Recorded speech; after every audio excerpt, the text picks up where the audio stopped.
আমরা সোশ্যাল সায়েন্সের প্যাডাগজির একটা অতি গুরুত্বপূর্ণ টপিক আমরা পড়ব। এটা হচ্ছে problem related to teaching of social science. Social studies যখন আমরা শিক্ষা দান করি তখন আমাদের বিভিন্ন সমস্যার সম্মুখীন হতে হয় এবং আজকের এই ক্লাস থেকে আপনারা ৮ থেকে ১০ নম্বর পেতে চলেছেন। একদম ছোট ক্লাস হবে।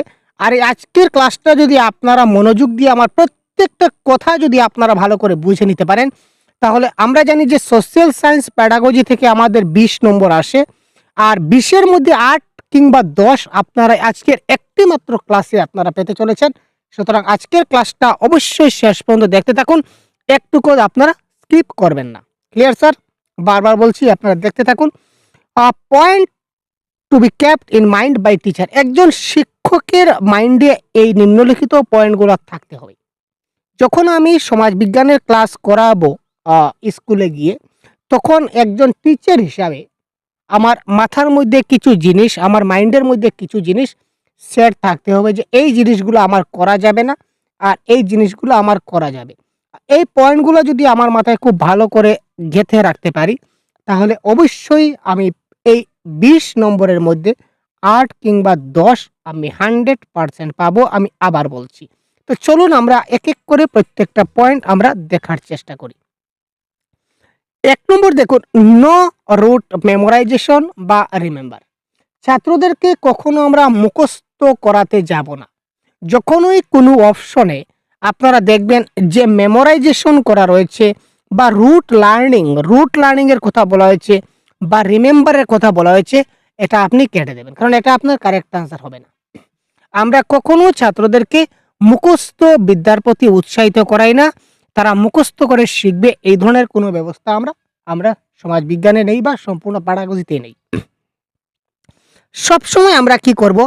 Connect knowledge with real life situation. বাস্তব জীবনের সঙ্গে কানেক্ট রেখে আমরা তাকে জ্ঞান দেওয়ার চেষ্টা করব। আমরা যে তাকে নলেজটা প্রদান করব বা জ্ঞান যেটা আমরা দেব, সবসময় আমরা রিয়েল লাইফ সিচুয়েশনের সঙ্গে আমরা কি করব? এটাকে কানেক্ট করব। বাস্তব জীবনের সঙ্গে উদাহরণ দিয়ে তাকে যখন শেখাবো, রিয়েল লাইফের সঙ্গে যখন এক্সাম্পল দিয়ে যখন শেখাবো, তখন ছাত্ররা খুব ভালো করে বুঝতে পারবে আর ছাত্ররা খুব ভালো করে শিখতে পারবে।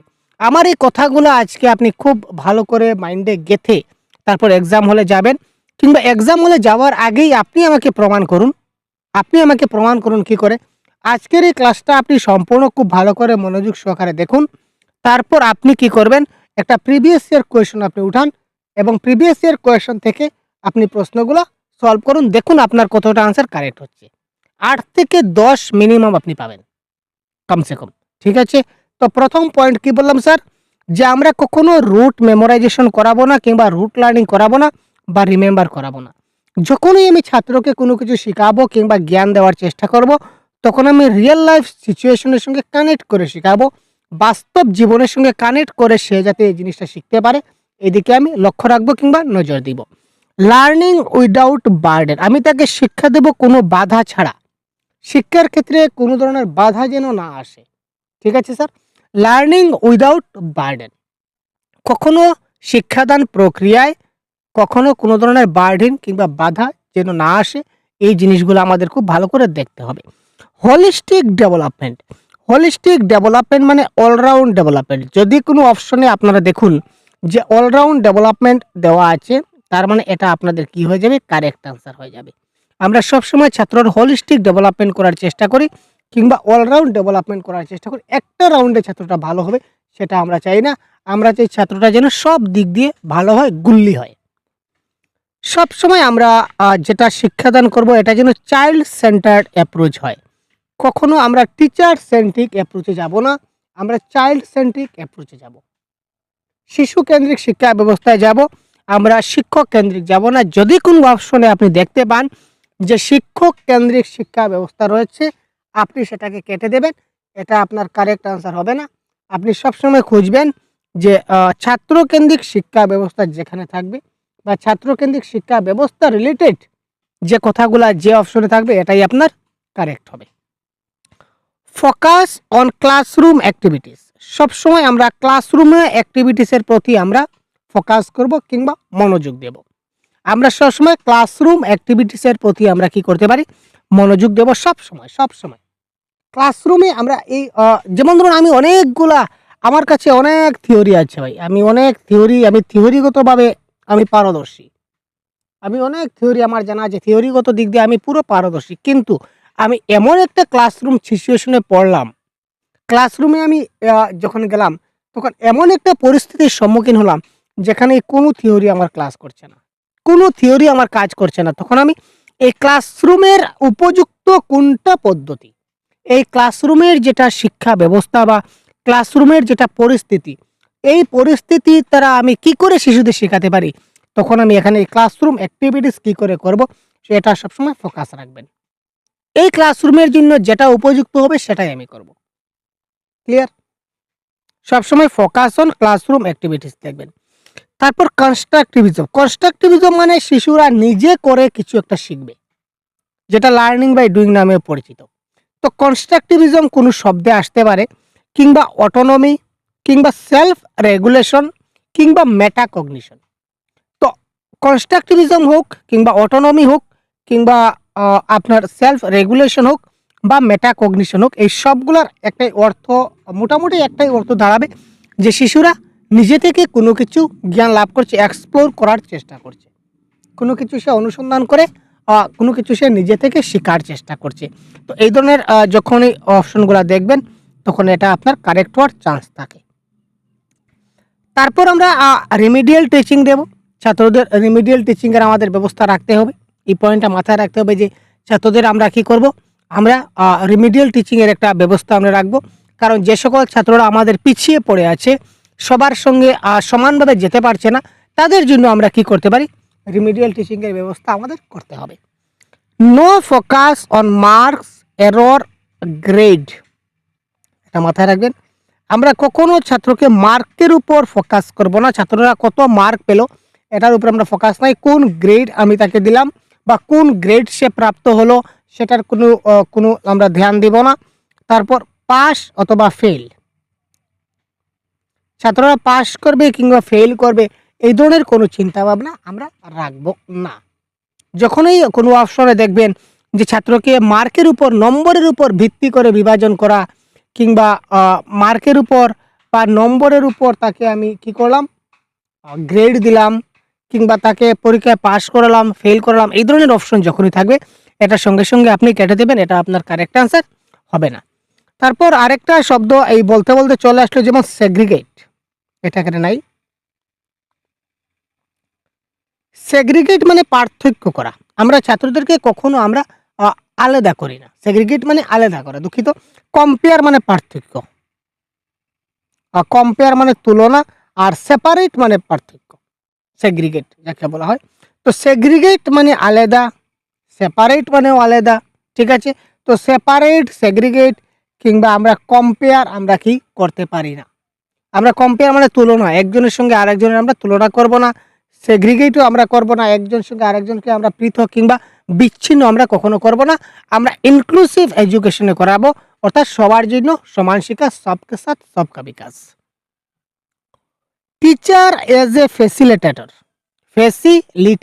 এটা মাথায় রাখবেন। একজন শিক্ষক সবসময় ফেসিলিটেটর হিসাবে কাজ করবেন, সহায়ক হিসাবে কিংবা গাইডার হিসাবে কিংবা হেল্পার হিসাবে। এখানে সমাজবিজ্ঞান ক্লাসে বা যে কোনো প্যাডাগজির ক্লাসে শিক্ষকের ভূমিকা কি থাকবে, what is the rule of teacher. তো টিচারের রুল সবসময় থাকবে, যদি অপশনে থাকে ফেসিলিটেটর এটা কারেক্ট হবে, কিংবা যদি গাইডার থাকে এটাও কারেক্ট হবে, বা হেল্পার থাকলে এটাও কারেক্ট হবে, এটা মাথায় রাখবেন। Provide opportunities and learning experience, তাকে কি করতে হবে, সুযোগ সুবিধা দিতে হবে, অপরচুনিটি, অর্থাৎ সে নিজে থেকে কিছু একটা করবে, এই ধরনের একটা সিচুয়েশন তার সামনে ক্রিয়েট করতে হবে যাতে সে নিজে কিছু একটা করে শিখতে পারে। এই সুযোগ সুবিধা আমি তাকে দিতে হবে। এবং লার্নিং এক্সপিরিয়েন্স, আমি কি করতে পারি, এই শেখার যেটা এক্সপিরিয়েন্স, শিখনের যেটা সুবিধা, অভিজ্ঞতা, শেখার অভিজ্ঞতার সুযোগ তাকে আমার দিতে হবে। এই পয়েন্টগুলো মাথায় রাখুন। ডিবেট অ্যান্ড ডিসকাশন, একমাত্র সোশ্যাল স্টাডিজের প্যাডাগজিতে ডিবেট শব্দটা পজিটিভ হবে, আর বাকি সোশ্যাল সায়েন্স বাদ দিয়ে যখনই আমরা ডিবেটে যাব তখন সঙ্গে সঙ্গে কেটে দেব। সোশ্যাল সায়েন্সে আমরা ডিবেট আমরা করতে পারি এবং ছাত্রদের সঙ্গে ডিসকাশন তো অবশ্যই করব। ডিবেট এবং ডিসকাশন করা উচিত। No focus on definition and terms. আমরা কখনো ডেফিনেশনের উপর ফোকাস করব না। ডেফিনেশন বা সংজ্ঞা, আপনার অপশনে দেখবেন শিক্ষক ডেফিনেশন খুব ভালো করে বুঝিয়ে দিচ্ছেন। শিক্ষক ওই বিষয়টির সংজ্ঞা খুব ভালোভাবে ব্যাখ্যা করছেন। যখনই দেখবেন সঙ্গে সঙ্গে আপনি কাটবেন যে এই অপশনটা আপনার হবে না, এবং টার্মস এটা হবে না। তারপর ইনকোয়ারি। ইনকোয়ারি মানে কি? অনুসন্ধান করা বা খোঁজা বা এক্সপ্লোরাটরি। ছাত্ররা যখনই কোনো কিছু ইনকোয়ারি করবে, খোঁজাখুঁজি করবে বা এক্সপ্লোরেটরি করবে, তখন মনে করবেন যে এটা খুব বড়িয়া হতে চলেছে। কারণ সে নিজে থেকে নিজে সে খোঁজার চেষ্টা করছে। তার মানে তার যে শিখন প্রক্রিয়া, সে যে শিখতে চাইছে এটা খুব ভালো হতে চলছে, বড়িয়া হতে চলেছে। সে খুব ভালোভাবে শিখবে, এটা মাথায় রাখবেন। Ask question. আমরা সবসময় ছাত্ররা যাতে আমাদের কোয়েশ্চন করে, এই চিন্তাটা আমরা মাথায় রাখি। ছাত্ররা সবসময় আমাদের কি করবে? কোয়েশ্চন করবে। কারণ জানার ইচ্ছা জিজ্ঞাসা। আমরা ছোটবেলায় বাংলায় এক কথায় প্রকাশ পড়েছিলাম যে জানার ইচ্ছা জিজ্ঞাসা। যদি আমার কিছু জানার ইচ্ছা থাকে তাহলে জিজ্ঞাসা করতে হবে। তো ছাত্ররা এই ধরনের, তার যদি জানার কিছু ইচ্ছা থাকে এবং সে যদি জিজ্ঞাসা করে না কিংবা কোয়েশ্চন যদি আমাকে করে না, তাহলে আমি কি করে তাকে উত্তর দেব?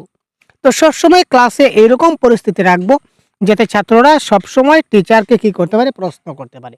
যখন কোনো ছাত্র শিক্ষককে প্রশ্ন করলো, তখন শিক্ষক কখনো তাকে ধমক দেবেন না বা বকাঝকা করবেন না বা গালিগালাজ দেবেন না বা তাকে ভয় ভীতি দেখাবেন না যে না তুমি প্রশ্ন করতে পারো না, এই ধরনের কোনো কথা যেন এখানে না আসে। তারপর আরো কিছু কথা আমাদের খুব মাথায় রাখতে হবে এজ এ টিচার হিসাবে যখন আমরা সোশ্যাল সায়েন্সের ক্লাসে যাব। Creativity, curiosity and imagination. আমাদের শিশুরা সবসময় কি হতে হবে? ক্রিয়েটিভ চাইল্ড হতে হবে। শিশুদের মধ্যে সবসময় ক্রিয়েটিভিটি থাকতে হবে। তারপর কিউরিওসিটি, ঠিক আছে ভাই? কিউরিওসিটি মানে কৌতূহল। তারপর হচ্ছে ইমাজিনেশন। ইমাজিনেশন মানে এই যে কল্পনা প্রবল, যেটা ছাত্ররা যাতে কল্পনা করতে পারে, এই জিনিসটা আমাদের মাথায় রাখতে হবে। Analytical and critical skill. ছাত্ররা যেন অ্যানালাইটিক করতে পারে, অর্থাৎ বিশ্লেষণ করতে পারে, এবং সমালোচনামূলক দক্ষতা তার মধ্যে যেন বিকশিত হয়। একটা জিনিস প্রতি সমালোচনা। ক্রিটিক্যাল থিঙ্কিং মানে কি? WH ফ্যামিলি ওয়ালা কোয়েশ্চন। WH ফ্যামিলি, যেমন কে, কোথায়, কিভাবে, কি করে করলো, এই ধরনের সমস্ত চিন্তা যেন সে করতে পারে। That is called critical thinking skill. Divergent thinking আমরা সবাই জানি, বারবার আপনাদের বলা হচ্ছে ডাইভার্জেন্ট থিঙ্কিং কি এবং কনভার্জেন্ট থিঙ্কিং কি।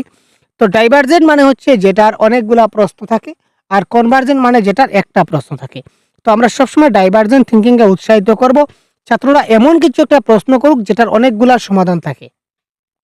যার অনেকগুলা সমাধান থাকে এটা হচ্ছে ডাইভার্জেন্ট কিংবা ওপেন এন্ডেড কোয়েশ্চন।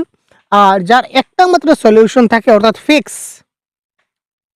এটা হচ্ছে আমাদের কি? Convergent thinking. তো আমরা কখনো কনভার্জেন্ট থিঙ্কিং করব না বা ফিক্সনেস আমরা করব না, এটা নেগেটিভ। আবার আমরা দেখতে পারি এই কনভার্জেন্ট থিঙ্কিং এর আরেকটা নাম আছে আমাদের ক্লোজ এন্ডেড কোয়েশ্চন। আমরা এই ক্লোজ এন্ডেড কোয়েশ্চনের দিকেও কখনো যাব না বা ফিক্স এর দিকেও কখনো আমরা যাব না। Clear sir? তারপর সবসময় শিশুদের মোটিভেট করে রাখতে হবে যাতে শিশুরা সবসময় মোটিভেশন থাকে। মোটিভেশন যত ভালো হবে তত তারা ভালো শিখতে পারবে, বুঝতে পারবে। No gender bias. কখনো আমরা জেন্ডার বায়াস করবো না। ছেলে মেয়েকে নিয়ে কখনো আমরা মানে এই যে আগে বললাম যে সেগ্রিগেট মানে আলাদা করা, আমরা কখনো জেন্ডার বায়াস করব না। ছেলেদের বেশি পড়াবো, মেয়েদের কম পড়াবো, মেয়েদেরকে বেশি পড়াবো, ছেলেদেরকে কম বুঝাবো, এই ধরনের কোনো কিছু চলবে না। আমাদের কাছে সব সমান। আমরা ইনক্লুশনে চলবো। আমরা এই কোনভাবে চলবো? আমরা ইনক্লুশনে চলবো, অর্থাৎ সমাবেশী শিক্ষা মানে সবার জন্য সমান শিক্ষা, আমরা এই হিসাবে চলবো। তারপর হচ্ছে ডিসকারাইজ। আমরা কখনো কি করব না? বাচ্চাদের নিরুৎসাহ করব না। ডিসকারেজ মানে নিরুৎসাহ করা। সবসময় তাকে এনকারেজ করতে হবে বা উৎসাহিত করতে হবে, মোটিভেট করতে হবে, এনকারেজ করতে হবে, কিন্তু কখনো আমরা তাকে ডিসকারেজ করতে পারি না। আরও অনেকগুলো পয়েন্ট আছে, আপনারা সেগুলো জানেন, তাই বললাম না। আমাদের সিডিপির ক্লাসে আরও এই ধরনের আমি টার্ম দিয়েছি, এগুলো এখানে আপনাদের কাজে আসবে। আর সোশ্যাল সায়েন্সের জন্য এই কয়েকটা পয়েন্ট আপনারা স্ক্রিনশট করে রাখতে পারেন, অতি গুরুত্বপূর্ণ পয়েন্ট। এই পয়েন্টগুলো আপনারা একটু ভালো করে বুঝে তারপর এক্সাম হলে যাবেন। এবার আপনি প্রিভিয়াস ইয়ার কোয়েশ্চেন হাতে নিন, দেখবেন আমার এই ছোট্ট ক্লাস থেকে 23টা ছোট ছোট পয়েন্ট, এই 23 থেকে 25টা পয়েন্ট আমি বলেছি, এই পয়েন্টগুলো থেকে আপনার 8 থেকে 10 নম্বর কিন্তু আপনার কারেক্ট হয়ে গেছে এই সোশ্যাল সায়েন্সের প্যাডাগজিতে। আপনি বিশ্বাস না হলে প্রিভিয়াস ইয়ার কোয়েশ্চন একটা হাতে নিন এবং আপনি সলভ করার নিজে থেকে সলভ করার চেষ্টা করুন। দেখবেন 8 থেকে 10 নম্বর আপনার ওয়াও ঝাক্কাস। ঠিক আছে স্যার? তো এই ধরনের ক্লাস আমরা কন্টিনিউ দিতে চলছি। তো সাথে থাকবেন। ধন্যবাদ। জয় হিন্দ।